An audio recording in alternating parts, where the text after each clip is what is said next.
It is very, very important that we all understand that the high blood pressure number is often simply a reflection of our body's adaptation to being unhealthy.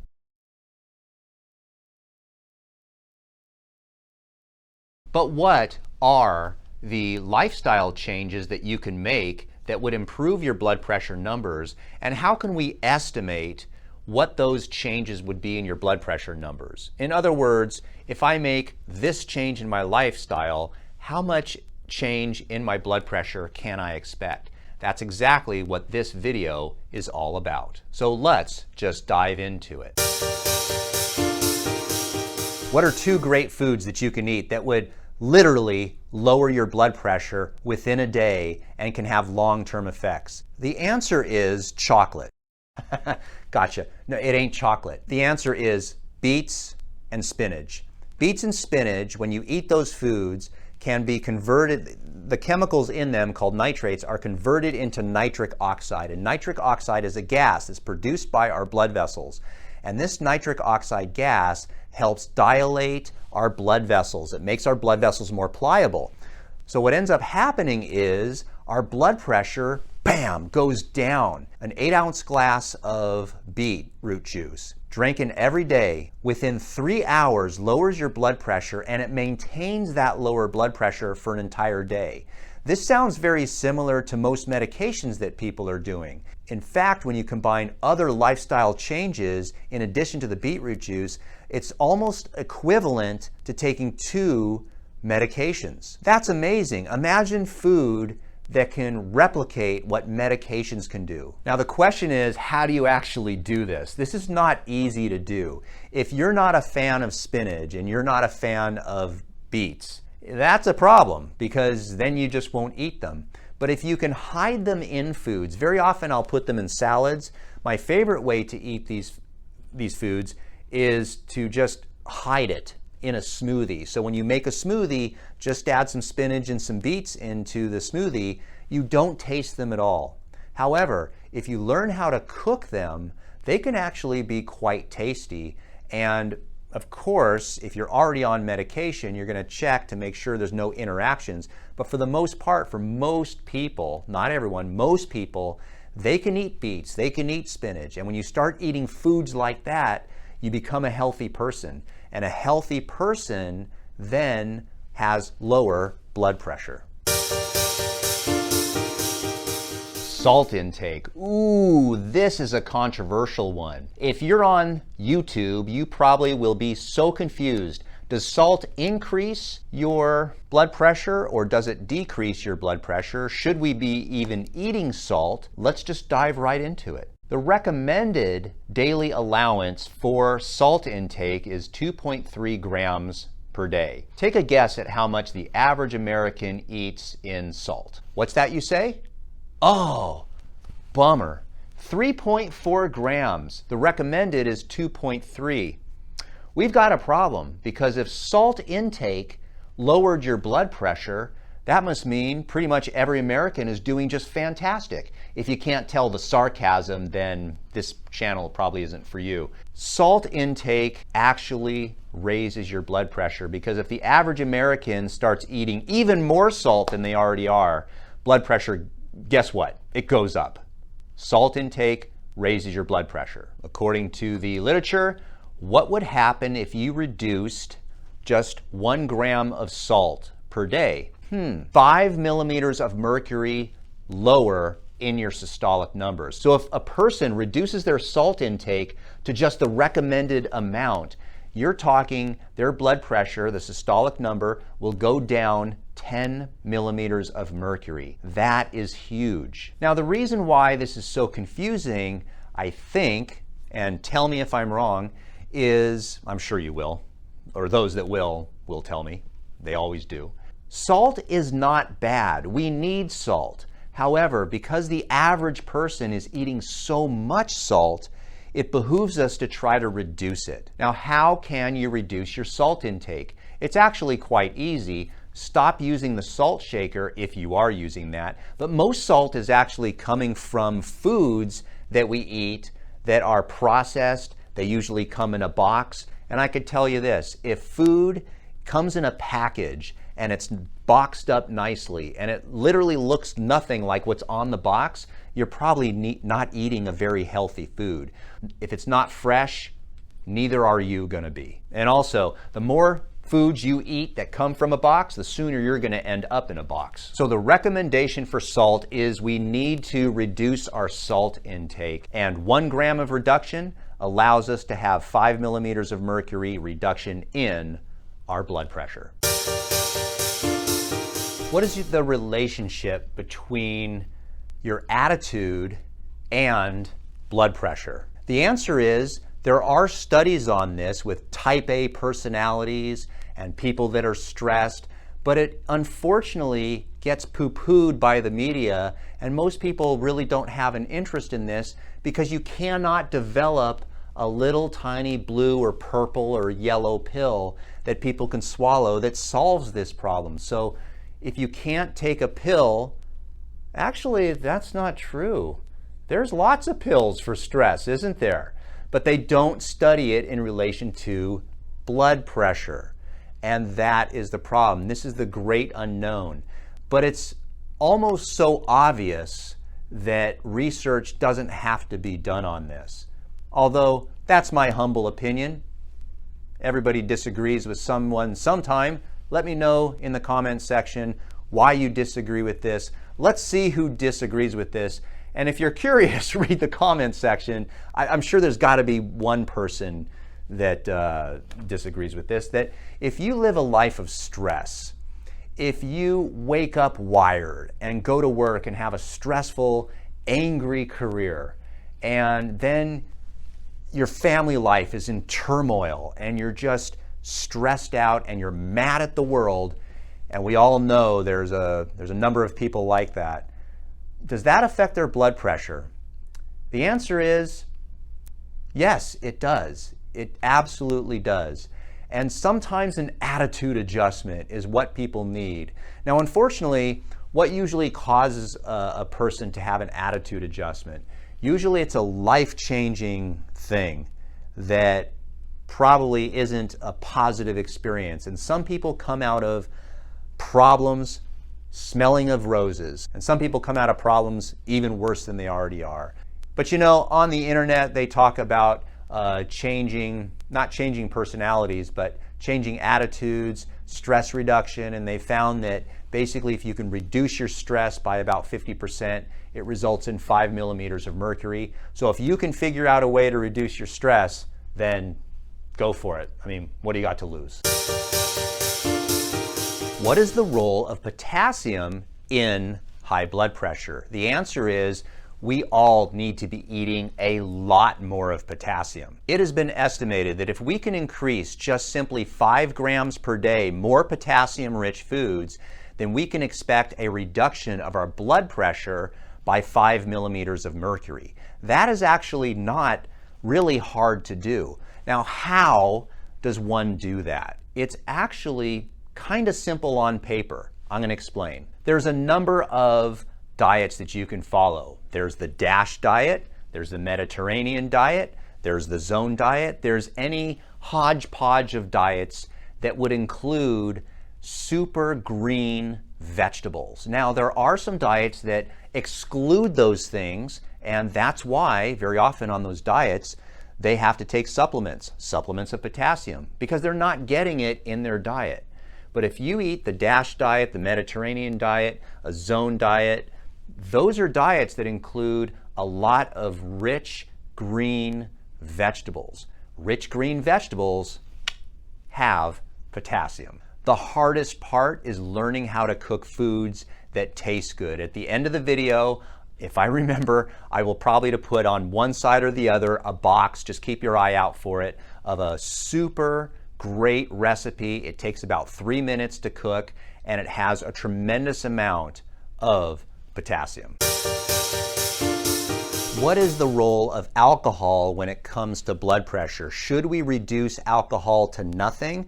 Should we have 1 glass? Or should we have multiple glasses? What are the benefits of alcohol when it relates to blood pressure? The answer is, for most people, that they should not be drinking. There is research to show that if you stop drinking alcohol, your systolic number will go down about 4 millimeters of mercury. Now, because it's very difficult to say no alcohol at all, they often say, well, alcohol in moderation, and what does moderation mean? It means we really don't know one way or the other, but maybe you shouldn't do a lot of this. Alcohol itself, if you just think physiology, you don't think public health, you think physiology. What is the pathway by which alcohol enters your mouth, goes into your bloodstream, goes through your liver? What does it do to your liver? What does it do to your kidneys? And what does it do to your blood pressure? The answer is alcohol is not good for you. This is why they say it's actually okay to have 1 glass of wine. And the reason why is it's not the actual alcohol that's helping your blood pressure. It's the other stuff from the red grapes that's actually beneficial to lower your blood pressure because it helps reduce inflammation. And that's the theme behind most reduction of blood pressure problems, is how do we reduce the inflammatory process in the human body? And what does alcohol do in regards to inflammation, which that leads to an unhealthy body? Thus, now you've got a high blood pressure problem, because the blood pressure, remember, is simply an adaptation of your body to your body being unhealthy. So if you go from fully drinking to only having 1 glass of red wine per day or no alcohol at all, you can expect your blood pressure to go down by 4 millimeters of mercury. Now, what is fish oil or omega-3 fatty acids' role with blood pressure? The answer is it can have a significant role with blood pressure because fish oil or omega-3 fatty acids largely are responsible for reducing the inflammatory response, particularly in our arteries. It has some other effects. It's good for your skin. It's good for your joints. It reduces inflammation of your joints. But in this video, because we're concerned with blood pressure, we want to lower our blood pressure. And we want to know, if I start taking fish oil or start introducing fatty fish into my diet, what can I expect when it comes to lowering my blood pressure? The answer is, for every 1 gram of fish oil that you take, you can expect about 5 millimeters of mercury dropping in your blood pressure. And that is actually significant, especially if you're eating fish or taking fish oil. You're probably changing your lifestyle as well with other recommendations that I have on my channel. What we're looking for with fish oil is we're trying to balance omega-3s and omega-6s. Omega-6s are the ones that create inflammation. Omega-3s are the ones that lower inflammation. And for most people, you can have a blood test to check your ratios, but for most people, it's literally like this. I mean, this is not even in the screen, the omega-3s, and their omega-6s are way up here. You want some type of balance, and that is what we're looking for when we supplement with fish oil. What is the effect of exercise on your blood pressure? And if you do start exercising, what can you expect your blood pressure to do over the long term? How much will it go down? That's what this video is all about. The great thing about exercise is really how it affects our blood pressure is it creates a number of cascading events hormonally to make changes in our body for the long term. These hormonal changes are related to eicosanoids that affect primarily the inflammatory process of our entire body, but largely our blood vessels. So if our blood vessels become more pliable, then our blood pressure goes down. Now the question is, how much exercise do you need? Or what most people want to know is, what is the minimal amount of exercise that I can do to get the maximum benefits? That's what I'm going to tell you. 150 minutes per week is where it's that sweet spot where you get the most bang for your buck, where that is going to lower your blood pressure. By how much? 5 millimeters of mercury in the systolic number. Now that's fantastic advice. The diastolic number will also lower, but that is over a longer period of time. So I just find it interesting what they say is mild walking, which is walking about 3 miles per hour, or cycling, which, get this, is anywhere between 5 to 9 miles per hour, which if you're a cyclist and someone told you to ride your bike 5 to 9 miles per hour, that means you're going up like a 12% grade, doesn't it? It does if you're a cyclist, but if you're not a cyclist, that can actually be significant and more than enough to help lower your blood pressure. Now, the main question that people ask in the comment section down below, and if you have a question, ask in the comment section down below. I do appreciate your comments. I do appreciate your support for this channel. And also, sometimes I do read the comments and occasionally I will answer your questions. So leave a comment. But people will always ask, well, doesn't high intensity interval training work better than cardiovascular exercise? And the answer is a little confusing. The answer is yes, it does, but for most people that already have high blood pressure, high intensity exercise poses a significant risk, and you don't want to have risks. You don't want to be having a heart attack or stroke because of the exercise. Cardiovascular exercise may help you this much. Once you get to a certain fitness level, high intensity exercise may improve you this much. Going harder actually has some benefit. However, the benefit is very small. For most people, high intensity interval training is just simply too hard, and you cannot do 150 minutes of high intensity exercise per week. So if someone has high blood pressure, the best exercise is walking 3 miles per hour where you get your heart rate up, and 150 minutes per week turns out to be a 30-minute walk 5 days a week. You don't even have to do it every day. How's that for opportunity for success? What is magnesium's role in lowering our blood pressure? The answer is the more foods that you have with magnesium, the lower your blood pressure is going to be. Now, because magnesium is found in foods that a lot of people don't like to eat, the reality is we just don't get enough magnesium in our diets for the most part. So down below in the description, I'll put a link where you can get some magnesium. The best magnesium I have found that doesn't seem to bother people's stomachs that much is magnesium citrate, but there's different types of magnesium. You can look at the one that I take. Again, it's in the description down below. But you simply take 400 milligrams of magnesium. Now, keeping the diet the same and then just adding magnesium to your diet, what can you expect with lowering your blood pressure? The answer is magnesium, if you start taking it as a supplement, will lower your blood pressure anywhere between 1 and 2 millimeters of mercury. That's not a lot initially, but if you combine it with other lifestyle changes, it can add to that improvement. So here is one that nobody talks about. What is the effect of meditation, deep breathing, cold water immersion on our blood pressure?